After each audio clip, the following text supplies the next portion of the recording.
Hey guys, one of the most fun things in the preseason so far, in my opinion, has been KLEPTOMANCY builds. They're so good. Like, it feels like a mini game whenever you play it in the lane phase, really, and it gets rid of the boring part, like when you're just farming and stuff. I guess as well, you at least don't have to buy the new farm simulator anymore. You just crack on with this KLEPTOMANCY build instead. There are some really obviously good champs with this, but a lot of others that you wouldn't really expect as well. So we're going to sort these champions down into the best keystone for them to use, a competitive one, so they're as good as their best options, really. Less common, but actually very good, and more fun ones. So they're not played very much, but they actually work very well. Remember, the idea of KLEPTOMANCY is that you trade the benefits of your normal damage keystone for more gold, which in theory gives you a much better mid game. That is why it can work on like a lot of different champions. You swap your keystone for gold. Let's get the obvious ones out of the way where this is the best keystone for them to use. So Gangplank first of all, right? Literally how he is designed as a champion anyway. You rice it up, you get gold, you get items, and you're going to carry. This just accelerates that to a whole new level. So you have your synergy with its Q, like the gold gain from range. It's extremely easy to proc, and that is why it's so strong. Like, you also have synergy with Bandit from Ancient Coin if you really want to become a farmer. You don't have to do anything special with GP. It's just so hard to stop him from gaining the gold. Ezreal is arguably even more broken than Gangplank, I think, with KLEPTOMANCY, at least a champion in general. You stack this from your Q, so it's very easy to get gold, and that's literally how you want to trade anyway. It's difficult to shut him down. You can't even get in range to do that, and he's extremely safe with a lot of damage now. Your tier is going to stack faster because of faster man immune, earlier sheen, like your poke starts to really hurt. In this case, you get extra items which can contribute to your poke damage a lot more than a keystone would. For Alawi, this seems to be the best build on her at the moment. You can proc this with a Test of Spirit where she has the Vessel of You and bashes that instead. It's surprisingly very easy, and honestly, other keystones just don't seem to fit her that well. It gives her a lot more gold, and a win rate has always favored like early to mid game more than later, so it's actually really a perfect fit. We're going to move on to as good as their main keystone, or very close at least. The first one is going to be Sona, and Aerie is the most popular and very good. Synergy with both your damage and your shielding, so it's kind of ideal really. KLEPTOMANCY is surprisingly good though. It's actually a higher win rate, but it's only used about 25% of the time. You wouldn't think it, but Sona is a monster teamfight champion with the way her kit is designed, with her aura spams and stuff. Buffing those with items is a big part of this as well, so having more gold actually makes a lot of sense. We talked about Nasus only a few days ago, so we'll do this one very quickly, but Grasp is the norm now and not that bad. I wouldn't be surprised though to see KLEPTOMANCY a lot more and becoming a lot more common pretty soon. It's very similar to Gangplank. You can take coin and you stack this so easily. You Q on somebody for a trade and that's an easy stack. Now, it does seem a bit odd, right? Because you want to use that on a minion to get stacks for your passive and not on somebody else, but the extra gold will make a lot more of a difference, especially when games are a bit shorter. I think gold is actually a bit more valuable than stacks. Obviously not all of them. To be honest, you'll end up doing both. You don't lose that much at all. Fiora is a little bit weird. Like, Pressy Attack was kind of designed for it. It's like a wet dream for a Fiora player, but KLEPTOMANCY has the best win rate right now, and it's actually climbing in play rate as well the more people figure out how strong it is. You can easily proc this every time you trade with the vital hits when you lunge in and stuff. Often you're kind of dancing in for a one-hit trade and then running away with the move speed. So Pressy Attack is better when you go all in for sure, but not often what you're actually going to do. You want to be taking this one auto trade. If you think about it, having a completed Black Lever versus just a Phage is probably better damage than Pressy Attack anyway. Riven is another one, very similar, just nowhere near as popular. Someone commented this on a video a little while ago that if you Q combo too fast, you won't get all of the stacks, but I'm honestly not sure if that's true or not. In theory, you have a lot of different abilities to proc your KLEPTOMANCY with and earn a lot of gold. That will turn into a ton of extra items, and I know it seems a bit dumb, but stat-wise, is actually winning a lot of good games at the moment. Nami is a little bit different because Aerie is by far the most popular, and it makes sense. You get to use this when you're going ham and when you're protecting people, so for both of them, but she does auto attack a lot, and KLEPTOMANCY is pretty viable. Not used anywhere near as much, and I think Aerie is actually better for now, but you can do it. It's kind of the same with Sona, I think. Having Redemption and Sensor a bit earlier can actually make a big difference. Temu also has Aerie as well, Pressy Attack, Comet, maybe even Electrocute as well. But if you fancy some not damage keystone stuff, then KLEPTOMANCY is really good. You have your blind and auto attack trade, which is a very easy way to proc this, and they can't return the damage either because they're blinded, right? The gold is also amazing because of the magic resist deal right now. So we have a lack of magic resist on a lot of different champions. He wants to rush triple penetration, Sork Boots, Leandris, and Void Staff.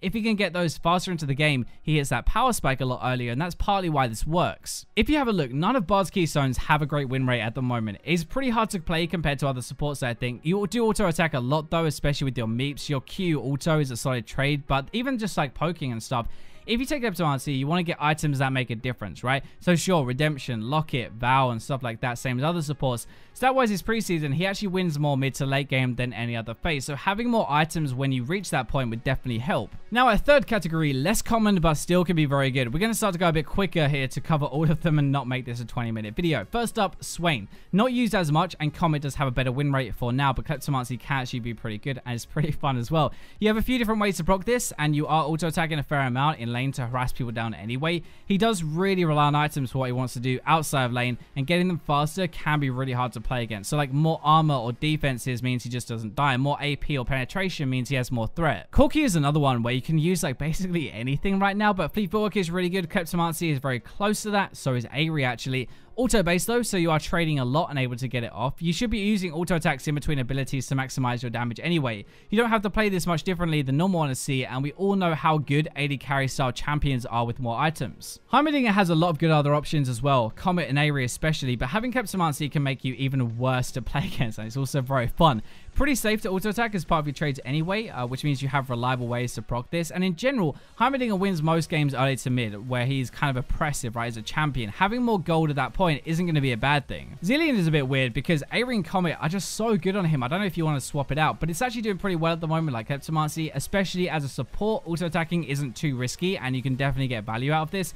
This is also a support who tends to mix AP and support items like together, and having more gold to do that is going to make a difference. Draven we made a video about already, and we've kind of talked about this. You can proc this with your W very easy, so he gets a ton of gold. It works well with his passive though, so if you get a few kills with this build, it's almost over, honestly. It's like having 2 times your passive, but it does feel worse the most to get rid of his damage keystone though. Twisted Fate is the last one in here. Comet and Aerie are very good, but Kleptomancy is also working, and a few are doing this a ton. It seems like a playstyle thing. Twisted Fate doesn't have a really good early laning phase unless you really try to play around it more, I guess, so taking more gold doesn't really hurt too much. It does mean you hit your mid-game power spike of items way faster, which is when you really want to kick off anyway. I know he does roam a lot and stuff, but this preseason, it's his mid-game one-shots with 2 to 3 items that mean more. Last up, we have more for fun, but still actually are very good, and they actually work and could be really cool builds to try. KO is the first one. Press the attack, lethal tempo are used more often, but Kleptomancy has a good win rate and is a solid choice at least. Like, she's very AD carry themed, right? So more gold, more items, it means more damage, and you can proc this a few times every time you trade. Anivia is really weird, but again, a very good win rate. She does auto attack trades, so at least we have that part down. There are not a ton of ways that you can proc this, but if you make them count, I guess that's not that too bad actually. Like, the one thing is you have double stacking, so tier and also Rod of Ages, so more gold you get them earlier, which means you stack sooner.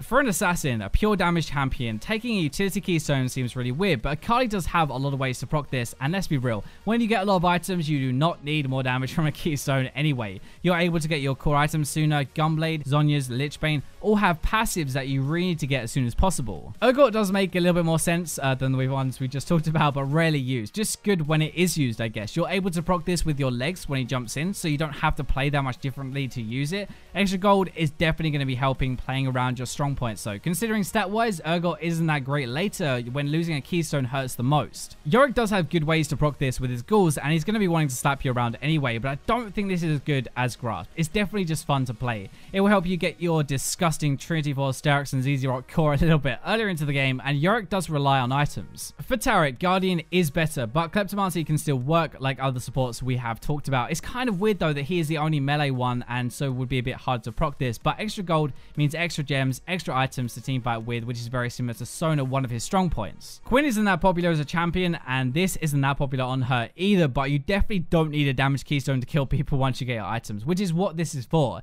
You get your lethality core and you roam around, and versus a melee top laner, I think this actually makes some sense. You're able to auto harass and get a lot of free gold from it as well. Considering so many things work on Vladimir, it's not really a surprise that this does as well, even though it is the least played keystone for him at the moment. You have like constant ways to proc this with his low cooldowns, like auto attack into a Q, for example, as a trade. Like, that is how you play anyway, really. Like, getting more items is even better on him than most as well, really. He scales so well with them, and it can make a massive difference. I'm just not sure it's as good as Unsealed Spellbook. Kind of wish this one was a joke. It's very rare, but 55% win rate on low analytics, which is amazing for Garen. To be fair, you could run up to someone with your Q and proc this. You can spin and then hit them at the end to proc this. You have a few ways to proc it, and you scale with items decently well. Garen is probably best like when you're snowballing, so having more gold early might actually let you do that a bit more. Kennen is another one. Almost 3% of Kennen games apparently have Kleptomancy in it, and it wins more than anything else. Actually, you're very item reliant with the changes made to him by Riot a while ago.